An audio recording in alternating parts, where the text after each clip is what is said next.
What's going on, guys? Christian Hanna Horror here, and today I want to talk to you about the difference in horror collecting, what I see, say, 10, 11 years ago till now. I'm into horror, I'm just admiring some of my pieces that I have, and, it reminds me of how just different things seem now. Because when I really got into horror collecting, it was probably 2009. Because I really got into the aesthetic of horror. I really started to enjoy the look, the art of horror. And it really gravitated into my life. It really sucked me right in. And I'm thinking back to how different it was then versus now. There's some similarities, but I guess what it really boils down to is how explosive horror is now. It's a brand. You can go into stores almost all year round and find Michael shirts, Freddy shirts, Jason shirts, you name it. I went to FYE a couple months ago before mine shut down, and I got a Japanese Jason Lives shirt in a U.S. store, in the mall. There's such this difference now that I just find fascinating. When I remember getting into horror collecting back in 2009, if you wanted to get horror figures and things, you had to go to specific places. And the sad thing is, a lot of these pieces I remember wanting now, I saw some of these. When you would go into Spencer's Gifts back in 2008, 7, 6, 9, you would see NECA and Mezco putting out these figures that had the artwork on the packaging, and they were Captain Spaulding. You could get a big Leatherface statue, Michael Myers statue. You could get these really amazing pieces that were essentially what we have now in today's versions of NECAs. And they were movie maniacs, I believe. And you would see those at Spencer's, but you wouldn't see those at, say, Toys R Us very often, or a Walmart, or a Kmart, or a Target. You wouldn't just find this stuff there. You had to go to these smaller boutique places to find this stuff. And they were never overly stocked with this stuff, so it was much harder to find and come by.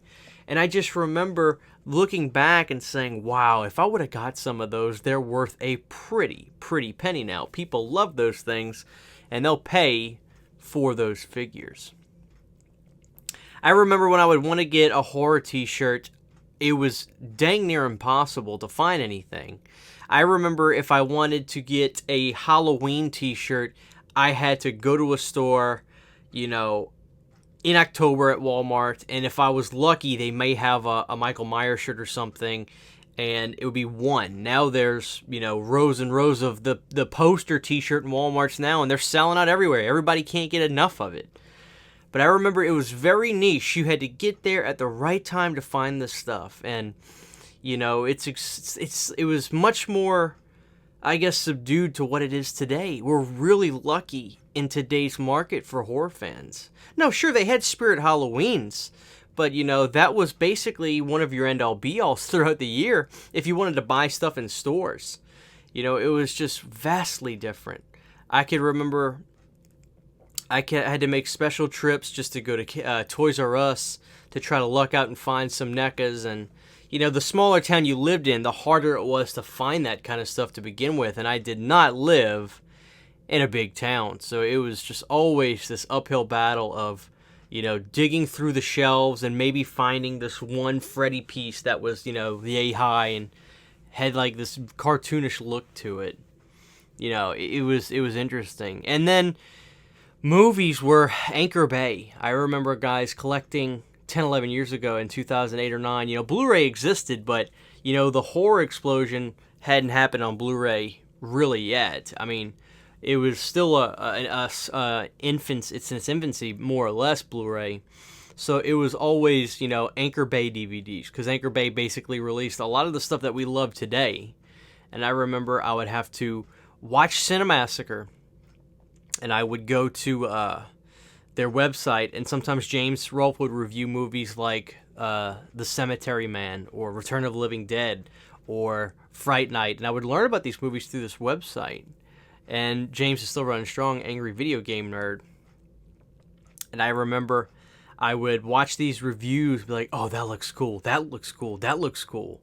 And so I would write them down, and I would plan a trip to go to FYE. Because I don't have one in my town, I'd have to drive a little bit to get to a mall that had this stuff, and I would go to the mall with my list, and I would try to find some of these movies, and I would always come up with one or two, because FYE used to be cool about having all kinds of, horror movies.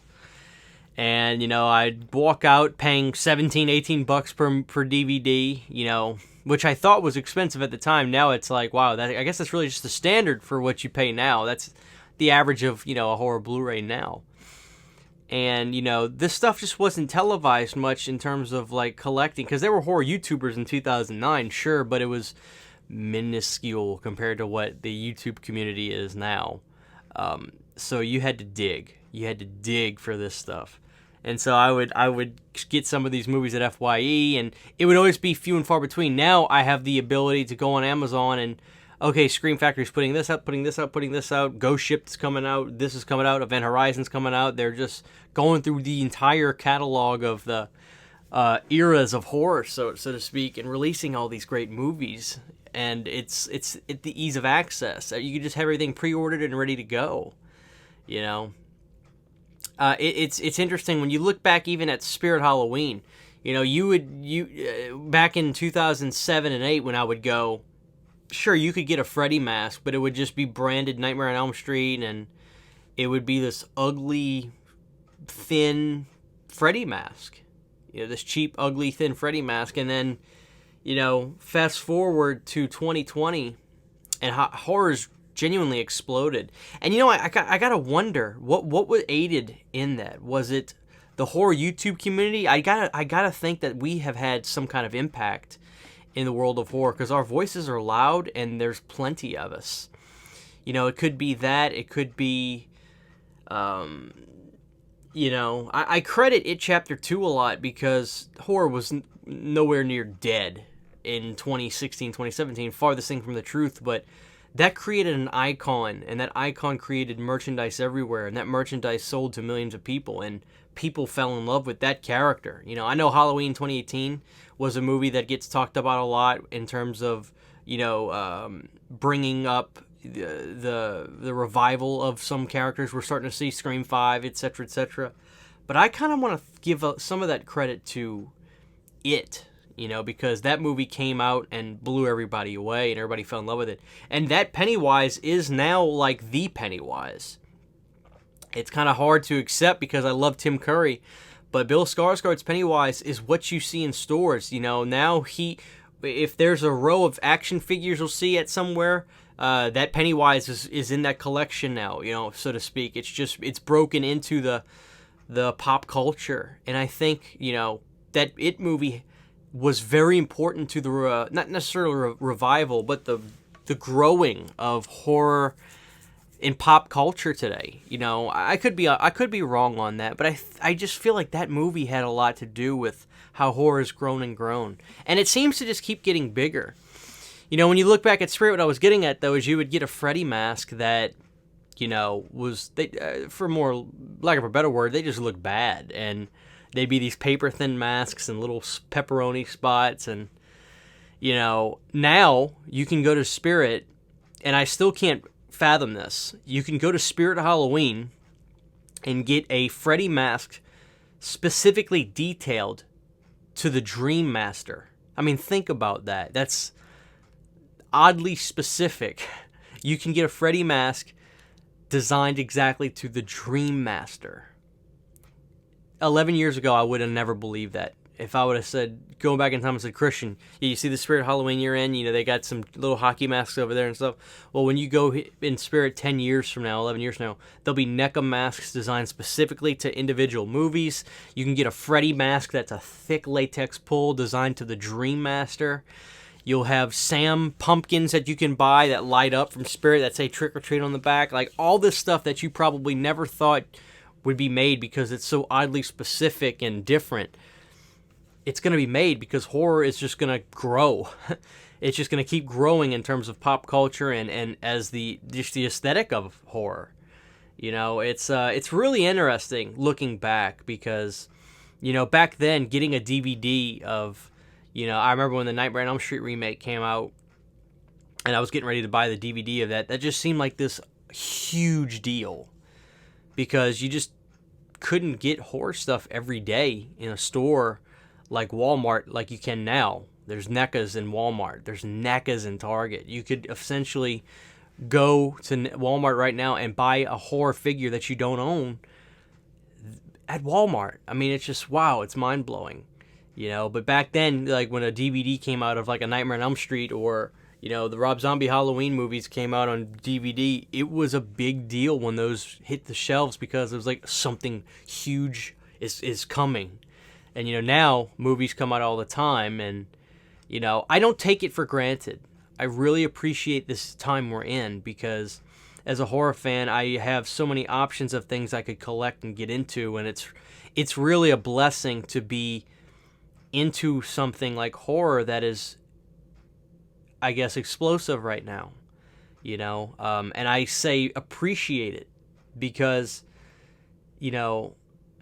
I don't want this to go away. I don't want horror to ever sink and become a niche thing. I want it to only grow, and I want people to support horror in any facet, whether it's buying and going to see movies, whether it's getting the t-shirts from companies. That way they can make more specific t-shirts, and they can make more stuff like this. This is just an example. This is a Sam that's sitting on a pumpkin from Trick or Treat. Like, I never thought I would have something like this in my horror room, but it's quite amazing that I do.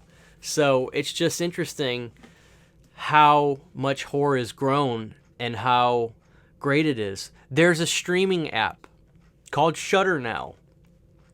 I'm just blown away, and I love Shudder. It's my favorite streaming service. I just started watching Holliston, and it's the sitcom about two guys who love horror, basically, on Shudder that Adam Green did. It's funny. I'm loving it. So it's just crazy how horror has grown, and the way collecting is now. It's so much more open-ended and almost unlimited possibilities. But back then, you had to really find your boutique stores. You had to go to your FYEs or your Spencers, and they're just not everywhere. And you had to, get lucky and see if they released these pieces. And it was out there, sure. I mean, I'm not saying it was like gold mining to find horror, figures and toys 10, 11 years ago. But the ease of access that we have now wasn't there. And, I just appreciate what we're in now. I really do. I appreciate the open-endedness of the possibilities we have. And, it's a great time. It's just a great time. I don't take it for granted. So I know I kind of rambled on this, but I kind of want to just talk about, the differences and how great of a time we're in. And to not take it for granted and to appreciate it. And, I'm not just saying buy everything and support it, but, you only live once, enjoy some of the stuff while you can, enjoy it and support it, because I don't want it to go away ever. I want horror to stay as big as it is in terms of its pop cultures and in terms of its possibilities that we can get. So, so different time, but a good time. So, let me know what is your story? What was the differences that you remember from 10 to 11 years ago, 2007, 8, 9, collecting horror, and now? Do you miss some of the more obscure times where it was like tracking things down to find it? Or do you like now how you can just essentially find anything you want, and you can find it detailed to a specific entry in a franchise, and you can get a prop from this or that? What do you like more? I appreciate the journey. So this is Christian Hanna Horror. Just thought it'd be nice to talk to you guys about collecting and how different it was then and now. Please let me know what you guys think about the world of collecting horror, and we'll see you guys next time.